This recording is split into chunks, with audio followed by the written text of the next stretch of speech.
Hello Arif ভাই কি ভাগ করা যাচ্ছে না? দেশি গরুর গোশত পাক করতেছি ভাই, দেখেন। আপনার দেশের বাড়ি কি ভাইয়া? আমার দেশের বাড়ি পাবনা জেলা।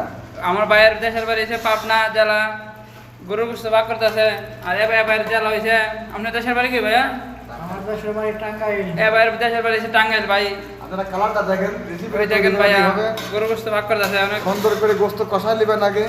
কষাই নেবেন, যে যে ভাগ না পারে ভাই সবাই এনে দেখতে পারেন। দেখতে পারেন, হ্যাঁ, সুন্দর করে নাড়বেন। তারপরে কষা দেওয়ার পরে হালকা করে বেসিং করার পরে সুন্দর করে একটা ঢেকে দিবেন। ঢেকে দিবেন, তারপর চামচের কালারটা দেখেন আপনারা কি কালারটা আসছে। আপনার অনুমতিটা কি ভাই? ফাঁকটি হয়ে যাবে 5 মিনিটের ভিতরে? পাক করতে মনে করেন 10 মিনিট তো হবে না। গরুর গোশত তো দেশি গরুর গোশত মনে করেন 10 মিনিট হবে না, 20 মিনিট সময় লাগে। 20 মিনিট সময় লাগবে। 20 মিনিট সময় লাগে, 10 মিনিট হবে না।